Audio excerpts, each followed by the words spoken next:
അങ്ങനെയാണല്ലേ നമുക്ക് തിരുവനന്തപുരം വിട്ടാലോ? അവിടെ അപ്പോൾ ശംഖുമുഖം ഇറങ്ങി അടിച്ചിങ്ങ് പോരെ. ഭയങ്കര ദൂരമാണ് തിരുവനന്തപുരം ഒക്കെ. ഞാൻ പറയാം, ഒരു ഫ്രഷ് സ്ഥലം വണ്ടർല.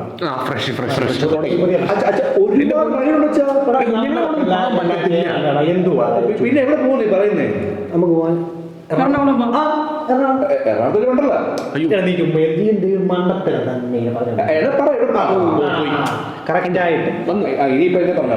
എന്ത് നല്ല കാര്യം പറഞ്ഞാലേ ഞാൻ ഇതിന് പോകുമ്പോഴുണ്ട്. എനിക്കറിയാം ഇങ്ങനെയൊക്കെ സംഭവിക്കുന്നത്. ഞാൻ വെളിയിൽ കൊണ്ടുവന്നിട്ടുണ്ട്. നേരത്തെ കണ്ടല്ലേ? അതാ. അപ്പം മെഴുകുതിരി ഉണ്ടായിരുന്നത് വലിയ ഉപകാരമായി അല്ലേ? മെഴുകുതിരി കത്തിച്ച സ്ഥിതിക്ക് മെഴുകുതിരിയെ കുറിച്ച് ജെറിന് കഥ പറയാനുണ്ട്. എന്താ പറയുന്നത്? മെഴുകുതിരി കത്തുന്നു, ഉരുകുന്നു, വീണ്ടും കത്തുന്നു. അടുത്ത ഫ്രഷ് സാധനമാണ്. മെഴുകുതിരിയെ കുറിച്ച് എന്തോ പറയാനാണ്? എന്നാൽ മെഴുകുതിരിയെ കുറിച്ച് ഈ നോമ്പ് കാലഘട്ടത്തിൽ നമുക്ക് പറയാൻ കുറച്ച് കാര്യങ്ങളുണ്ട്. ഒന്ന്, മെഴുകുതിരിയെ കുറിച്ച് പറയുമ്പം ഉരുകും തോറും വെളിച്ചം പകരുന്ന ഒന്നാണ് മെഴുകുതിരി. സ്വയം ഉരുകിത്തീരുമ്പോഴും അത് മറ്റുള്ളവർക്ക് വെളിച്ചം കൊടുക്കുന്നു എന്നുള്ളതാണ്. രണ്ട്, ഈ മെഴുകുതിരിയിൽ ഏറ്റവും എനിക്കിഷ്ടപ്പെട്ടൊരു കാര്യമുണ്ട്. ഈ മെഴുകുതിരി ഒരിക്കലും ഇരുട്ടിനെ കുറ്റം പറയുന്നില്ല, അത് പ്രകാശിക്കുകയാണ്. അത് മാത്രമല്ല, എത്ര കൂരിരുട്ടാണെങ്കിലും അത് പ്രകാശിക്കുമ്പോൾ ഇരുട്ട് അവിടെ കുറഞ്ഞു പോവുകയാണ്. അതിനേക്കാളൊക്കെ ഉപരിയായി ഞാൻ നിങ്ങളൊരു കാര്യം പഠിപ്പിക്കാം. നിങ്ങളുടെ കയ്യിൽ മെഴുകുതിരി വേറെ ഉണ്ടോ? നീ ഓർമ്മയിങ്ങടുത്തേ അത്. ഇതിൽ നിന്ന് ഓരോന്ന് അങ്ങോട്ട് കത്തിച്ചാട്ട് നമുക്ക് ഓരോരുത്തർക്കും ഓരോന്ന് കത്തിച്ച് എടുക്കാൻ പറ്റും.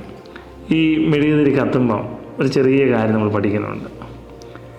ഈ മെഴുകുതിരിയുടെ ഏറ്റവും വലിയ പ്രത്യേകത, ഇത് മറ്റുള്ളവർക്ക് പകർന്നു കൊടുക്കുമ്പോഴും ഇതിൻ്റെ പ്രകാശം ഒട്ടും കുറഞ്ഞു പോവുകയോ ഇത് ഒരിക്കലും കൂടിപ്പോവുകയോ ചെയ്യുന്നില്ല. അത് അതായി തന്നെ തുടരുന്നു എന്നുള്ളതാണ്. നിശബ്ദമായി ഈ ലോകത്തെ പ്രകാശിപ്പിക്കുന്നതാണ് ഈ മെഴുകുതിരി. അതിനേക്കാളും മറ്റൊരു കാര്യം പറഞ്ഞാൽ, നമുക്കും ഈ നോമ്പ് കാലഘട്ടങ്ങളിൽ ഉരുകിയാലും പ്രകാശമായി തീരാം. നമുക്ക് മറ്റൊരു കാര്യമുണ്ട്, നമ്മുടെ വെട്ടം മറ്റുള്ളവർക്ക് പകർന്നു കൊടുക്കാം.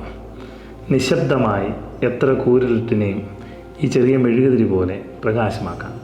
നല്ല ചെറിയ ഒരു നെഗറ്റീവ് കാര്യം കൂടെ ഉണ്ട്. അത് നമ്മളെപ്പോഴും ശ്രദ്ധിക്കേണ്ട ഒരു കാര്യമാണ്. മെഴുകുതിരി ഇങ്ങനെ കത്തി എല്ലാവർക്കും വെട്ടം കൊടുക്കുമ്പോൾ ഇതിൻ്റെ ഈ താഴ്വശത്തുണ്ടല്ലോ ചെറിയ ഇരുട്ട് എപ്പോഴും അനുഭവപ്പെടുന്നുണ്ട്. അത് നമ്മൾ ശ്രദ്ധിക്കണം. ഈ നോമ്പ് കാലഘട്ടങ്ങളിൽ നമ്മളിങ്ങനെ എല്ലാവർക്കും പ്രകാശം കൊടുക്കുമ്പോൾ സ്വയപരിശോധനയ്ക്ക് തയ്യാറാകണം, നമ്മൾ ശരിക്കും പ്രകാശിക്കുന്നുണ്ടോ എന്ന്. അതുകൊണ്ട് നമ്മൾ പ്രകാശമായി തീരാനാണ്, വെളിച്ചമായി തീരാനാണ് ഈ നോമ്പുകാലം. നമുക്ക് ഇങ്ങനെ പാടാൻ കഴിയും.